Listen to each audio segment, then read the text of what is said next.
name is Amira Rose Davis. I was born in Beaumont, Texas in 1988. I went to foster care for about a month in Killeen, Texas, and then I was adopted as an infant. And I moved with my moms to Amherst, Massachusetts, and I grew up there until I went off to college at 18 um, in Philadelphia.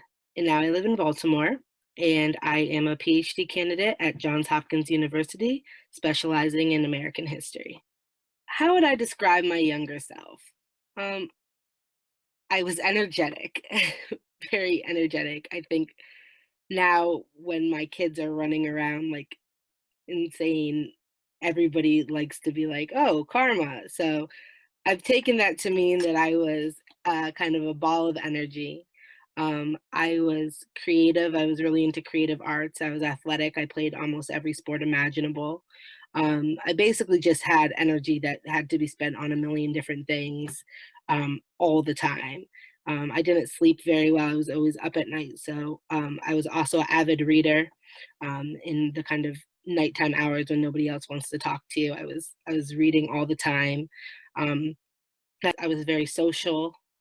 I would say I was kind and all these kind of flattering things, but I also was very stubborn, very hard-headed, maybe perhaps still am, but I was confident. And so if I knew I wanted something, and you couldn't tell me that I couldn't have it. And not in a spoiled way, but more like I was determined to make you see that I actually should have it. Okay. I would describe myself as a creative child. I was always formally in theater companies and from very young age participating in theatrical arts, and from eighth grade on in a professional theater company. We toured and I did slam poetry, competed on the national level. So yeah, formally, but I think also informally, I was really creative. I famously, my mom always tells me, like, you were other kids would be really annoyed playing with you because they just want to ride bikes, and you had to make a whole story for why you were riding bikes. You were, getting chased by somebody, or you were bank robbers, and then you had to get away, or you were going on an adventure. And so, even in my imaginative play, I think that brought a great deal of creativity to it. And I think that's me. I mean, I also think I was creative in other ways. I think, and not necessarily, positive kind of expressions, but just stories I told myself, especially, regarding my birth family, stories I told others regarding my birth family, who my parents were. It's kind of like when Annie is singing Maybe in the first song of the musical, and she's wondering what her parents are doing. I had a lot of those moments, and I think that there's probably, well, there was times where I would also not only tell them to myself, but to others.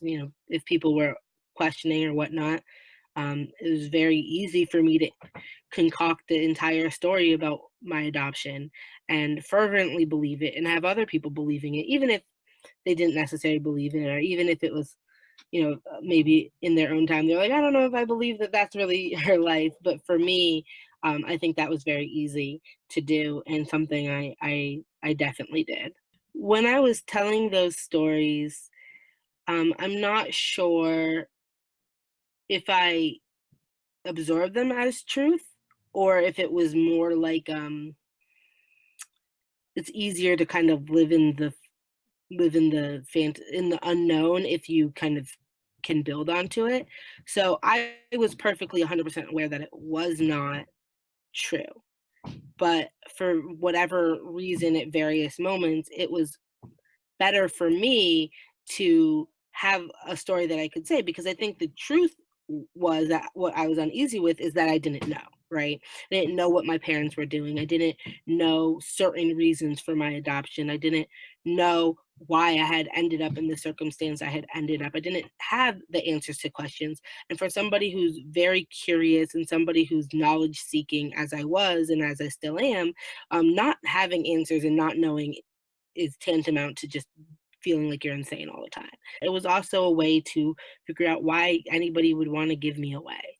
And so I think one such story was, my dad was a professional athlete of some sort, and they already had a kid and they were going on the road, and it was, it was going to be too hard to take me along on the road um during his season, and so they thought it would be fair to me to be placed for adoption, which now I'm like, "Psh, with money, they would, of course," but, like, at the time, that was something that was like, "Oh, this makes sense. This is a reason that I can actually, be proud of," because I was never the one to not talk about things, so I talked about my adoption all the time, talked about things all the time, but it was just a way of um, giving me lines when I didn't actually have a script for my life. When I was telling these stories, at times they weren't all always fun. Um, and sometimes it was about, I wouldn't say tragic elements, but there were, failures of people or the state or whatever it was. It was um, stories that were less savory, I think, about my birth parents, and those were in times in which I was probably more angry at my birth mom. And so, but I think the other thing with that is I did have a single sheet of paper, which I know now does not contain um, truthful information. But at the time, I had like a single, piece of paper that did indicate, certain things that I clung to. So it might have said, one thing about drugs, and then for me, in my mind, I was able to build that into a whole narrative of who my birth mother was and the reasons I was given up for adoption. But I think those types of stories were ones that I didn't that were later in life. Those were my teenage years, um, and very different from the ones I kind of told myself as a younger adolescent. And it was also, it's hard to kind of group them in with being stories because that's what I knew. That's all I thought. That's what I thought. And so I think I was taking things that I was told via agency paperwork and probably creating a bigger circumstance around them. And I put that into poetry. I put that into, you know, my life story in general. And I just said, but I put it into a narrative for me that was a narrative of my self uplift. So it was like, okay, I started as the crack baby of a teenage mother, and this is where I am. And um, and I think that was pretty significant. And again, like, it's hard. I don't group it the same way as I did about the stories that I think I told myself in a more positive way before, because it was based on false information that I had. But at that time, it was based on the only information I had. When I grew up, I wanted to be the first female NFL player, and that was 100% my goal for many, many years, and you couldn't tell me anything else. Um, then I was obsessed with Emmett Smith, um, and I read every, junior biography I could about him. I could quote you at a very young age all of his college statistics, all of his early Cowboy statistics. It seemed very odd for many people because it was just, I could roll them off of my tongue. But so then I decided that I was going to grow up and marry him, and we were going to be the first tag team husband wife duo in the National Football League. Football has always been my favorite sport. Touchdown was my first word. I just absolutely was obsessed with that. And then probably around middle school, I realized that it would be very hard to play in the NFL, and I was playing soccer and track and basketball, all these other things.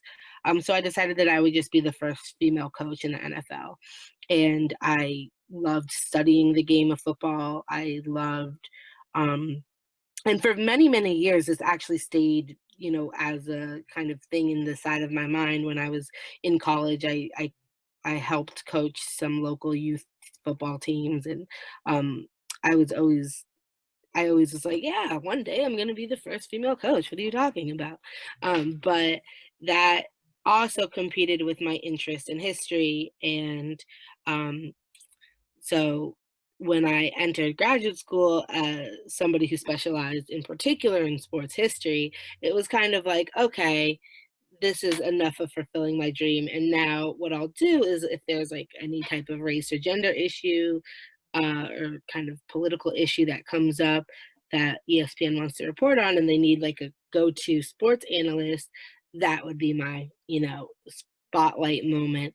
When I was growing up, there were some things that made me scared, but for me, I was always very aware of wanting to portray a very put together demeanor. I didn't very confident demeanor, but there was many, many things that scare me. And I think that it what okay, no, let me say that again. There wasn't many, many things that scared me. It was one thing that scared me, and it related to a lot of things. So the thing that scared me then and scares me today the most is abandonment. And you don't have to have a lot of psychology degrees to understand that that's very much connected to my adoption. But what that translated out for me is if um, my parents didn't come home or pick me up on time, if they were taking too long, when they said they would be right back. And that's very much true today. If you tell me you're going to be somewhere at some place and it takes you an hour, I have called every hospital in the area. I'm looking for road accident. I'm instantly terrified. And for me, it also impacted me in terms of thinking that there was, monsters that were going to get me or things, but the root cause of it was abandonment. And I think it all comes down to this feeling of loneliness, which was the scariest feeling in the world as far as I was concerned, is feeling alone and being alone. And so there was many circumstances in which something triggered that. Like I can think of when I finished the fourth Harry Potter, and I would say spoiler alert, but I feel like after a book has been out for so many years, just it's not up to us to be spoiling alert anybody anymore. Anyways, so after the fourth Harry Potter, I was in Voldemort and rose from the dead. Um I finished the book in the middle of the night as I did many books, and I just refused to get out of bed and just feeling like everything the next thing I was gonna touch was gonna be a port key, and I was gonna be transported to a land where I was, like, by myself with a whole bunch of people who wanted to kill me, and for whatever reason, that was, like, a very visceral reaction, and I was just like, "I am not gonna get out of bed." And that goes along with the fact that I hated the dark, and I still hate the dark. It's just I don't see the utility in it. Just leave the light on. I don't sleep really that much, so I don't really need it to be dark to sleep. So, as far as I'm concerned, like you put on an audiobook, you put on the TV, whatever, but it doesn't need to be pitch black anywhere at all. My fear comes at night when it's dark and everybody's asleep and I'm alone. But by the time it's the morning time and everybody's up, there's nothing to be scared of. It's out of my mind. So it was not something I think that I shared or even sought comfort for because I was self-soothing. When I was a child, I considered my role models to be two-tier. First of all, I think my mom's model every positive quality you could hope to have. They're kind, they're generous, which is, they're kind, they are compassionate, they are giving, they are confident, they are community building, they are strong, they are everything that I would want to be. And I think that was pretty significant. And then broadly speaking, when I was in first grade, I had a teacher named Rebecca Keenan at Wildwood Elementary School in Amherst, Massachusetts. She's tremendous. Um, and she assigned an assignment based on the book I Dream a World.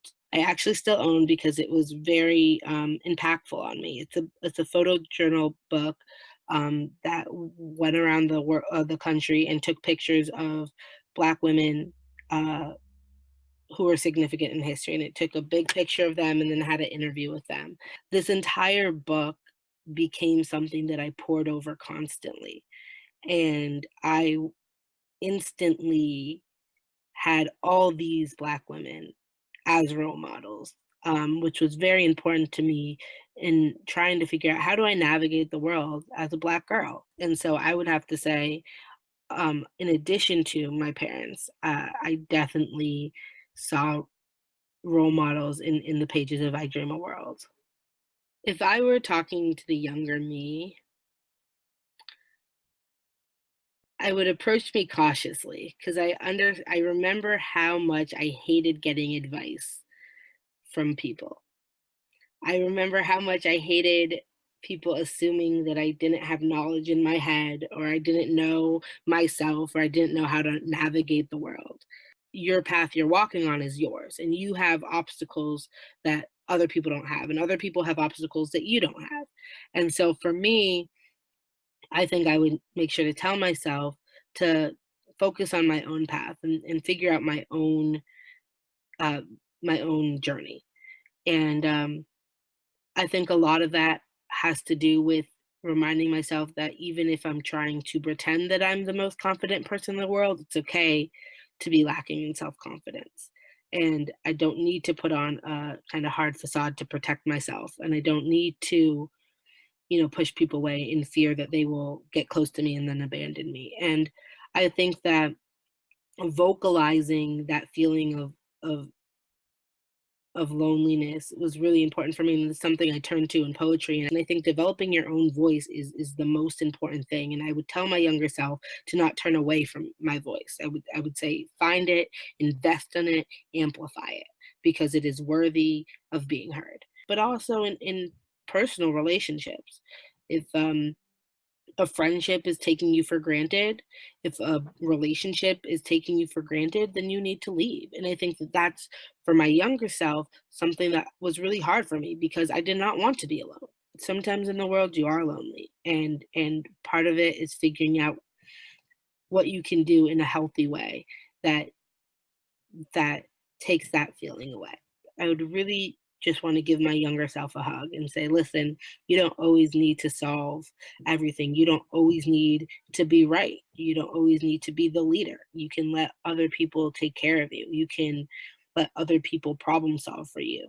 And I think that I would like to think that if I was talking to myself, I would be one of those voices that let me know that it would be okay. And there's other ways to self-care. To all adoptees, younger adoptees, just know that who you are, um, and who you want to be, and all parts of yourself are valid, and you are able to grow and change, and you don't have to feel the same thing all over time. I have gone through many stages of processing my adoption and many stages of processing what it means to be Black and many stages. And so it's okay to feel like you don't know. And it's okay to hate that you feel like you don't know who you are.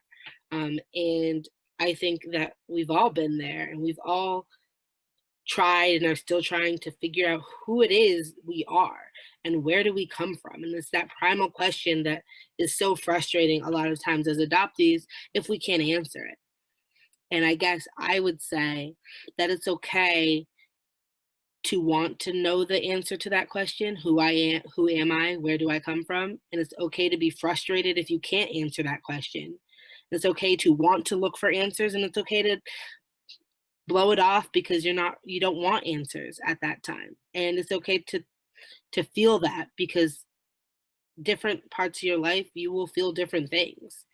But um I guess I would say to my younger self and to any younger adoptees as well, uh invest, give yourself time to reflect on who you are, and love yourself. Love yourself dearly, and be with yourself, because loneliness loneliness is a terrible feeling. But one thing that I found that helped me out is that I don't have to be lonely, because there's people that I bring in around me, and I always have myself no matter what. And I think that it's really important to remember that you are not the only one who feels like they don't know who they are. And that is okay, because you discover who you are a little more each day, and nobody's done with that process. I am 26 and I have no idea who I will be next year or in 10 years or anything like that. Um, but all I can do is live each day and try to figure that out one step at a time. like I said, I am a doctoral candidate at Johns Hopkins, so I'm basically writing my dissertation all hours of the day, all the time. I'm writing my dissertation on the experiences of Black women at Black colleges between World War I and World War II. And it's really interesting for me to be doing the work I'm doing historically, because one of the things for me growing up was this intense feeling of, if I couldn't know my birth family, I would have to know about Black culture. And if I couldn't, and my parents surrounded me with a lot of Black people to grow up with, which I think is really important if you're parenting transracially. Um, but for me, African American history became a way to understand a shared past and be part of a shared community. And so from a very young age, and luckily for me, my mom's bookshelves are basically like Black History 101.